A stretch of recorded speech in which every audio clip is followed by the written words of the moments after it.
Hi everyone and welcome back to LL Sports TV. Hope you're all doing well. I'm your host Laurie and today I'm joined by my lovely niece Kenya in the building. Yes, and Kenya, I've got to say, you're doing the rounds on social media. You're blowing up on the fan channels. You're on the fan cams. You're everywhere. You're impressing everyone. I appreciate you guys. Well done. You know, LL Sports boss me, you know what I mean? And I'd also like to say a quick thanks to all the people who supported the channel. We're just past 5,000. Yes, man. Which is Let's keep really going. made up about relatively short space of time. I've got to big up my boy Hass in the building as well, aka the Iranian Hulk. he does a lot of my production. He gives me great advice, and I'm very happy to have him on board. Thank you, Hass. Right, let's get down to it, Kenya. Earlier in the week, Arsenal beat Fulham. Yes. 2-1, first game after the international break. We couldn't wait to have football back. And Arsenal were victors, and that was great. You were at the game. I'm going to talk about that later. However, there has been some fallout from the game. First of all, we got to say big up to Bukayo Saka. Welcome back home. Yeah, the triumphant return of Bukayo Saka, out for what was it? 101 days, they said. Yeah, I think he missed something like 19 games, came back. And the star boy being the star boy, he goes and scores a goal within 7 minutes of coming on. Turned out to be the winner, actually. Yeah, exactly. Big up to Saka. However, as big as that was, possibly even bigger, Kenya, is the news that Gabriel Magalhaes, man, stalwart of our defence, the leader, I call him our default leader of the team. 100%. He's a captain at the armband. He was injured, he didn't look good on the night, and as we filming this right now, the breaking news is that he's going to have surgery on the hamstring and he's going to be out for the rest of the season. So never mind Everton, never mind Real Madrid. He's gone for the rest of the season. Kenya, your thoughts? I mean, I'm gutted. He's been our best player this season. He's been the guy that I could probably name you maybe like 3 games where I was like, yo, you was a bit poor today. Other than that, he's been incredible. He scores, he defends. Like, what can you not do? I said already, to me, he's been one of the best centre-backs, not even just in the league, in Europe. What he does, he makes everybody that comes up against him look afraid. Do you know what I mean? Look how he's dealt with Erling Haaland. Look how he dealt with Victor Gyökeres. Do you know what I mean? This is the guy that's like, it's such a massive loss. It's like one of the worst things we could have been told, to be honest. Right, man. It's a real sort of lull that's descended over the building. It's interesting because I was chatting to Flex outside, Flex from United View, and he approached me and he said, boy, that's a big loss for you, man. I said, yeah. He said, do you think it's an even bigger loss than if Saliba would have been out? And I said to him, you know what, I think possibly yes. Yeah, look, I love Saliba. He's one of my favourite players, but this season, Gabriel's been 10 times better. Gabriel is the leader. He's like, as I said, he's the captain without the armband. And the de facto I think captain. even when we played Fulham, you see the difference as when Saliba plays with somebody else versus when Gabriel's there. He's not worried. He knows Gabriel's there. Whereas when he's not playing, we saw already he's looking around like, okay, he's having to take on a whole completely different role, which is leading that back line. And just, it's such a massive loss. Massive blow. And you got to add to that as well. I mean, it's funny, isn't it? Because beforehand, it was the injuries to the strikers that was our undoing. Saka was out. Jesus is out. What's his name? Havertz was out. You know Martinelli. Yeah, exactly. And now that's sort of ameliorated a little bit. And now here we are with the defence. I mean, I've got a list here. Jurriën Timber, he had to come off in that same game with a knee injury. Ben White recently returned to first team action after a 3-month layoff. But he missed the Fulham game after suffering a setback. They said he had a niggle or something like that. A little knock. Calafiori, big money signing, out for a number of weeks after sustaining an injury whilst playing for Italy during the international break. Tomiyasu, remember him? I mean, listen, I shouldn't laugh. Tomiyasu, man, I don't even want to get into Tomiyasu. It's so frustrating. Do you know he's only played 1 game this season? Yeah, exactly. That's what I was saying to Jack. I was like, he's played 1 game, he's out for the whole season. He's such an injury-prone player. It's so frustrating. And even if you think about non-centre backs, you think about Zinchenko, Kieran Tierney, they were also injured. Do you know what I mean? These are all. This is why we've had to play. Marzo Skelly stepped up really well, but that's the reason why it's had to play, because we've had nobody. And people can say, well, what about squad depth? Look at that. That's how many options is that? And unluckily, they've all been injured. I know, man. It's a massive blow, to be honest. It kind of as well. It kind of highlights the importance that injuries can play in a season. Because if you think back to last season, Arsenal were quite fortunate. in terms of injuries. We literally had no injuries. I think it was only Thomas Partey that was. Thomas Partey, and I think Saka, he missed when we played Man City at home. Yeah. But other than that, it was just maybe a one injury here and there, like Gabriel Jesus, or one injury here and there. Other than that, we were very fit last season. Do you think it is just sheer luck, or do you think that there could be something to do with the way the players are training, or the way the game is played nowadays? Or because I mean, obviously, it's not just Arsenal. I mean, Erling Haaland, he's out now to the rest of the season. Tottenham have had injuries, Chelsea, whole host of clubs. Everyone seems to have had. Do you think it's just purely down to luck? Can it be just luck or bad luck, or is it something a bit more than that? Is it to do with the way the players train, the way the game is being played at the moment, or is it a combination of all of that? Yeah, I think it's a combination, because I remember I did some research before about ACLs. I know Gabby's not had an ACL, but I did research about ACLs and why they happen so much now in football. And it's because back in the day, there was not many stoppages in football. Now there is constant stoppages. You have players that are running at full speed, and then they're instantly stopping. And you speak to doctors, they'll say to you, that's why you have knee injuries, ACLs, hamstrings, etc. Because there's a lot of stoppages. It can come with as well not resting enough, having to play constant games. I mean, Gabriel, he's played every game for us. Ever present. Yeah. He's played every game for us when he's been fit. I know he had an injury earlier on in the season where he missed about 3 games. And then as well, he plays for Brazil. So it's just, I think it's a mixture of things. I mean, it's massively bad luck, though. Because and it couldn't have happened at a worse time. Yeah, it couldn't have happened at a worse time. You get Saka back, comes in, he scores, and then you have that happen to Gabriel. Yeah. You know what?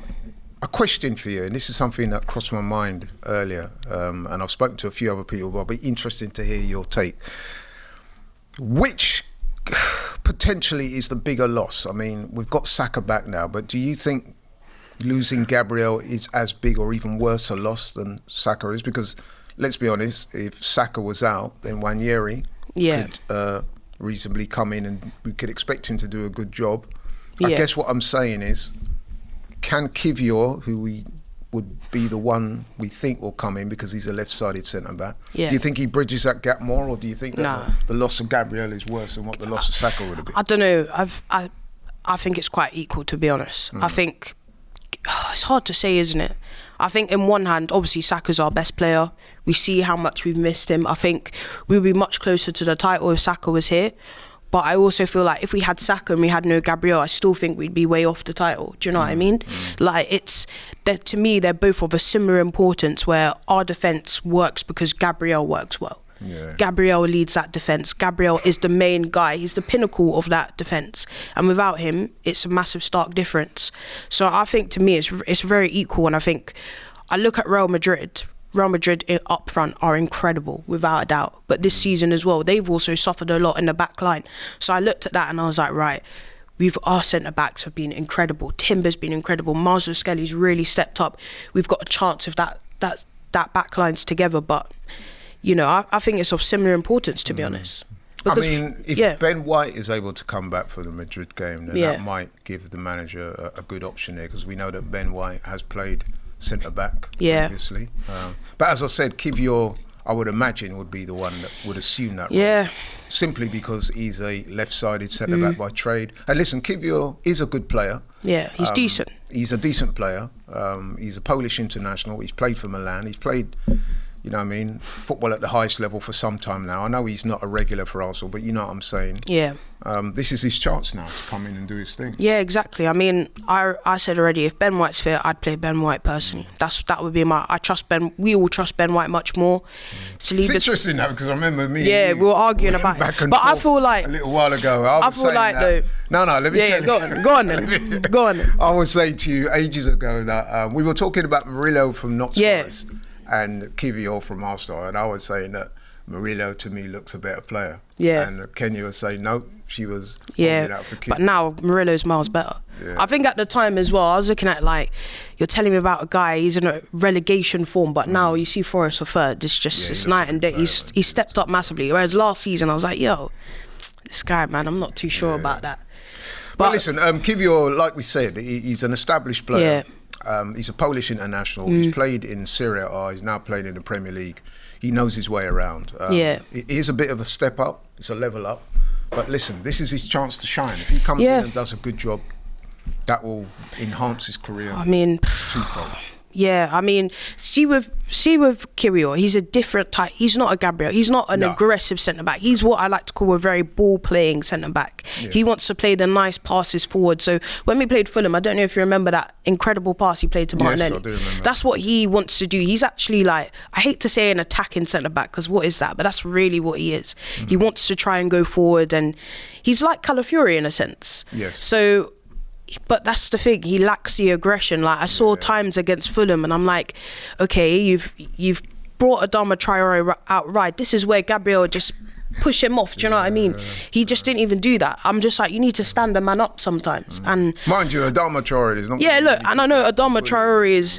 But then probably also... Gabriel's one of the few centre-halves that could do that. Yeah, that's true. But I'm just like, come on, bro. Like, just...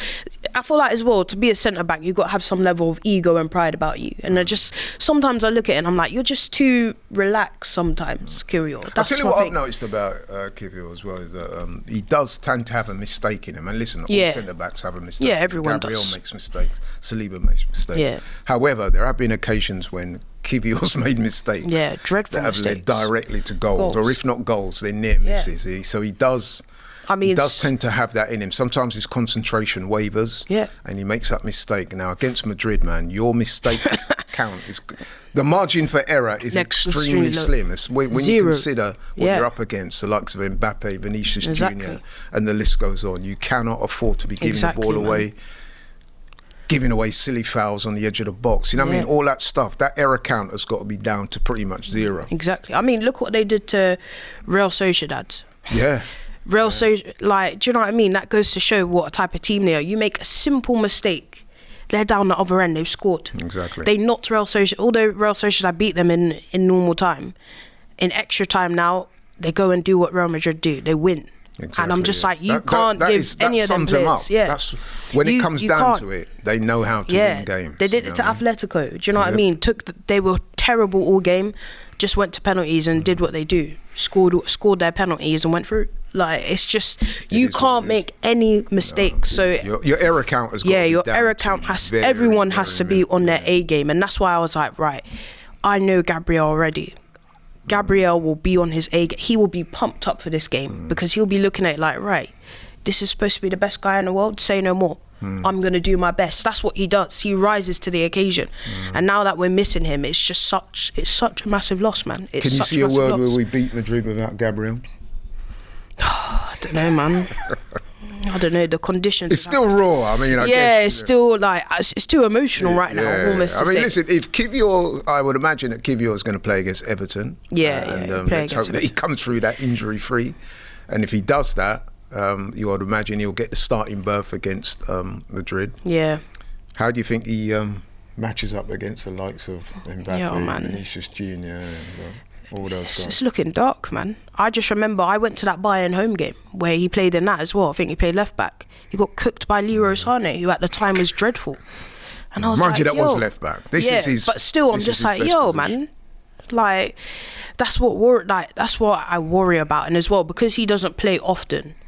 Like, we've seen Kiwior have good games. Like, he had a good game against Man United, for example. Yeah, he did. But like, I don't know, man. It's just we can beat Real Madrid, but that's now you look at that front three and you say you must take every single chance. And I look at that front three and I say, okay, Saka, but Martinelli and Marino, that's a big ask for them. You also look at Martin Odegaard and say you have to play out of your skin, and he's not done that. He's not even done that like 5 times this season, if I'm being honest. He's been disappointing this season. How do you think he played against Fulham? I think, to be fair, he should have had an assist. I guess that Timber, he would have assisted Timber. That was a good save from Leno, I guess. But again, I'm just so like, honestly, I'm actually bored about talking about Odegaard. I just think he's been so lackluster. And I think, he's had an injury. We can give him benefit of the doubt there. But like, we saw Saka come back in within 7 minutes, he scored. Do you know what I mean? That goes to show the difference. Like, I look at Bruno Fernandes. Look how good he's been for United. You're supposed to be doing that for Arsenal. He's not done that. Yeah. I even think some parts in that Fulham game, I was like, we're not even creating a lot, in my opinion. I felt like we could have created more. Like, I don't know, maybe I'm being a bit harsh, but you touched on something that is the beauty of Saka, is that even when he's not at his best, he still has clutch moments. I think that goal the other day, correct me if I'm wrong, but I think that's 22 goal involvements in 25 games for Saka. That is the difference between him, and no disrespect to Martin Odegaard, which is palpable, is the fact that Saka will always give you moments, you know what I mean? So exactly. Look, I love Martin. Martin is a fantastic player, but Saka is great individually. Saka is the guy, whereas I feel like Martin, sometimes you look at it and say everyone else around him has to be in perfect condition for him to really turn up. Right. So I think in these last couple of months you could have argued, right, he's missing Saka, but when Martin was out, you still could say about Saka, you know what, he turned up in that game. He still created a lot. He still did what he did. Do you know what I mean? That's the difference between the two. We can rely on Saka as an individual, but I feel like sometimes with Martin, the conditions have to be right with him. That's the only criticism you can make, I guess. Yeah, that's fair enough. And listen, for Odegaard, there's special significance in this game because, you know, he was formerly exactly. Madrid, even more of a reason to turn up. Yeah. You were signed by this club. You were supposed to be the next big thing. It didn't work out. Go there and show them. You should have never let me go. I should have been the next guy. You signed me for a reason. You should have kept me. This is a moment for you to go and puff your chest out. Yeah, well, so it's a big game. He did play well for Norway during the international break. Yeah, that's true. Hat-trick of assists. Yeah, man. So, but anyway, that's that game against Madrid is on the 8th of April. Before that, I also have another very important game this weekend. Why are you laughing? Nah, man. Everton. This weekend also are away to Everton. It's the early kickoff on the Saturday. Early kickoffs and Arsenal going up north, not always the best combination. Yeah. But we do need to beat Everton, and it is a big game. As we sit here now, we're still 12 points behind Liverpool, but like I said, it's a game that we need to win. Everton, where are they in the table? 15th. New manager. Yeah, they had a bit of a new manager bounce. That's kind of subsided a little bit now, but I still expect this to be a challenging game. Yeah, of course. I mean, it would have helped if Tarkowski got sent off yesterday, which he should have been. How did he not get sent off? That's a disgrace, I can't lie. That has to be one of the worst VAR decisions. It's just disgraceful. What made me laugh is that they came out during the game and said, we got it wrong. Put out a statement. I'm like, the guy should have just been sent off.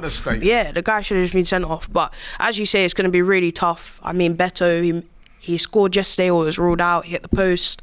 He's a handful. You know, they got Alcaraz, they got Jack Harrison, so they're gonna be up for it. And as well, these are the last days at Goodison, so they're gonna want to leave with a bang. And plus, we haven't beaten them this season, so it's gonna be really tough and very physical for sure. Yeah, I mean, what I've noticed about Everton as well is that although are they 15th in the league, and listen, they give you a run for your money, man. And they're not easy to score against. In fact, I did a little bit of homework, Kenya. And they've only conceded 37 goals this season. When you consider they're 15th in the table, the only teams that have conceded less than them are Arsenal 25, Liverpool 27, Crystal Palace 34, and Notts Forest 35. Yeah, I thought so. Yeah. So there's only 4 teams that's conceded. Man. Less goals than Everton. Good at set pieces as well. They are, and they got the lad Jareth Branthwaite, who I'm an admirer of. They got your mate Tarkowski as well. I like Tarkowski though. He's good, man. Do you think that Saka will start in this game, especially when the manager sees what Tarkowski did? Yeah, he's probably thinking, why? Yeah, you're thinking, I don't want to know if I risk Saka. Because will Saka be on that wing opposing him? I don't know. But anyway, regardless of Tarkowski, but he'll be coming up against Everton him. are a physical side. You might be coming up against Mikalenko. But that's true, actually. They do like to, Ashley Young, put it about a little bit, Everton, especially when they're at home. Yeah. I mean, when we beat them last year, we only beat them 1-0. Goes to show how tough they are to beat. They're not a team that just rolls over. They really make a good account of themselves. And it's going to be, as you said, very, very physical. But if Saka I mean, I'm not really against Saka starting. At first, I was like, before the Fulham game, I was like, nah, just bring him off the bench. But I saw how sharp he looked. Yeah. And then he didn't go down or anything during the game. He looked fine. Obviously, he's trained again. So, You can start him and bring on Ethan, or you can start Ethan and bring on... Me personally, I'd start Ethan and bring Saka on. I'm not really against either, to be honest. Yeah. I think they have got to monitor his minutes and watch him closely, because like I said, exactly. Madrid's it's all about the Real Madrid game. Yeah. But I'm confident he will get some minutes. But just quickly, your prediction for the Everton game? I'm going to say 2-1 Arsenal. 2-1. Yeah, I'll go with that. I was saying 3-1 before, but then I looked at Everton's stats defensively and I thought, actually, they don't concede that many. So yeah, if we get 2-1, I'll be happy with that. Yeah. And of course, like I said, the news that we're hearing at the time of filming is that Gabriel requires surgery on his hamstring, and he's likely to be out for the rest of the season. And that is a massive blow for Arsenal. And let's hope he gets well soon. Yeah. But Kenya, thank you so much for coming on. Really appreciate it. Thank you guys so much for watching and supporting LL Sports TV. As I said, very pleased to announce that we've gone past 5k subscribers in a relatively short space of time. Thank you so much from the bottom of my heart. I'm out. Catch you on the next one. Take care.